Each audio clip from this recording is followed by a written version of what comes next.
Welcome to Keeping It 100 in Medicine. Hi, I'm Dr. Danielle, and in today's video, I'm going to be talking about SOAP strategies. SOAP is a supplemental offer and acceptance program. I had to go through that last year, and I thought it was quite difficult. So I wanted to make a video about ways to strategize and resources to use as you go through the SOAP process. If you're interested, please keep watching. First, take a deep breath and take a moment to collect your thoughts. I remember last year I got that horrible email that says, "We're sorry you didn't get a position, womp womp womp, good luck in the SOAP." And I was flustered, and I kind of picked these 45 programs that were in FM, IM, and PM&R without a proper strategy. And that was a big mistake. I definitely think you need to have a strategy. As in, just look at your application. Did you apply to enough programs? Did you apply for programs that you're likely to get into with your score? I know for me personally, my score was subpar for step 1. My step 2 was much improved, but I mean, that's what people look at when they're picking you. So ultimately, are you trying to go into a specific specialty because that's like your dream? Or are you willing to compromise and maybe apply to a less competitive specialty because you're more concerned about matching into residency, period. So just take a moment to kind of reflect before you decide what specific route you want to take.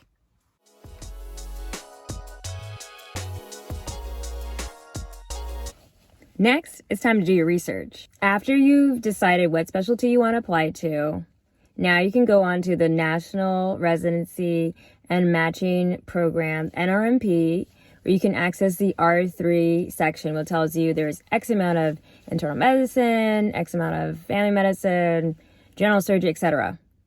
So you'll at least have a working list that you're working with. And then you should go to ERAS, the Electronic Residency Application Service. And from there, you can see the specific names of the programs that they have available. Once you see the names of the programs, I highly recommend taking some time and looking at the specific program and seeing, does your score match with what they're looking for?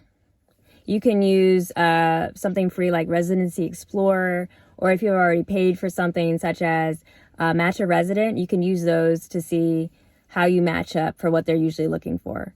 Because these programs will be using filters when they're going through the SOAP, because there's going to be a lot of people that end up going through the SOAP.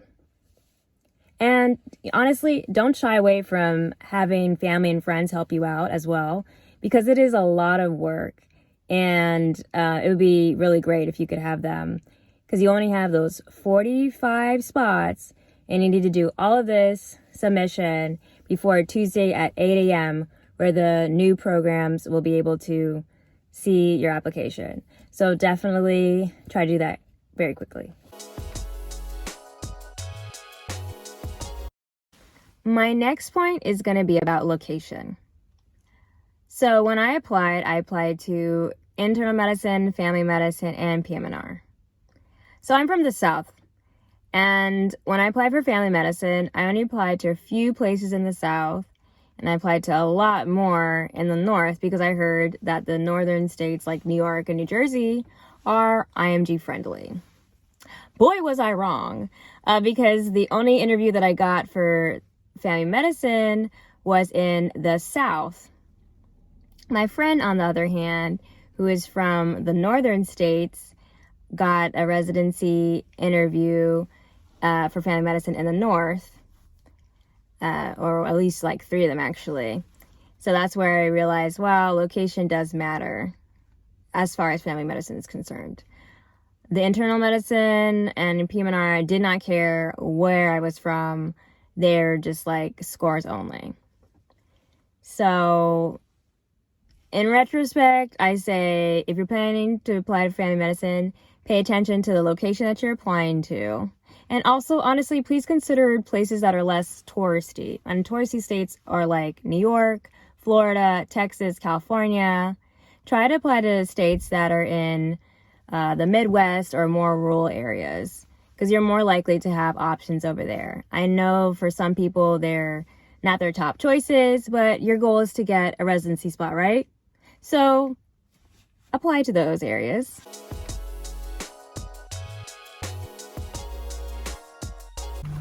So at this point, you have picked your 45 programs and you're almost ready to submit.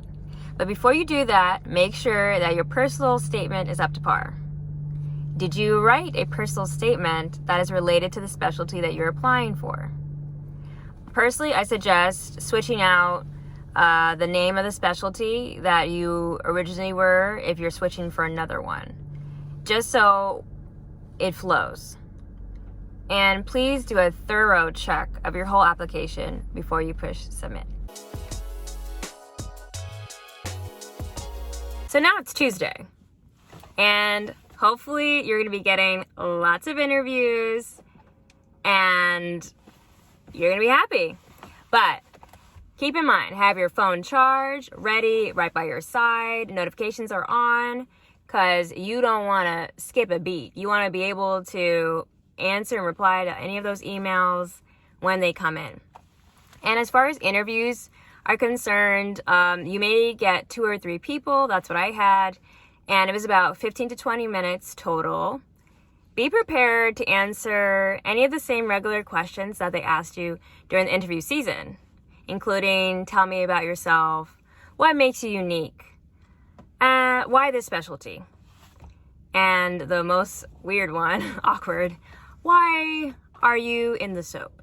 So just have all those kind of interview style questions prepared, because they're going to definitely ask those kinds of things. And I actually got a question about my personal statement, which is why I had said make sure that you have your personal statement ready and hopefully related to the specialty that you will be applying to. And honestly, if you even get 1 interview during the soap, that is a huge deal. And take it super seriously and congratulate yourself just even for 1, because some people don't get any at all.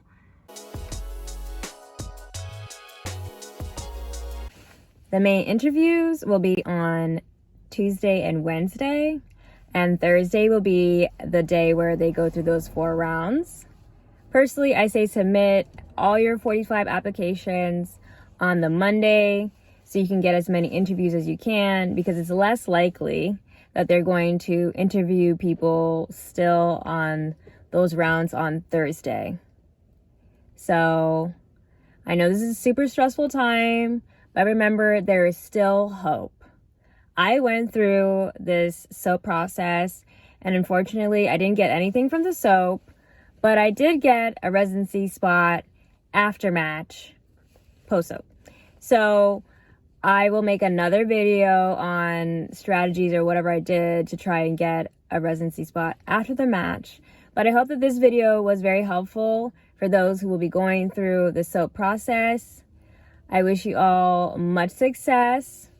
And if you did find this video to be useful, please like, share, and subscribe. And if you have any recommendations for people going through the soap, please put them in the comments below. God bless and have a great day. Good luck.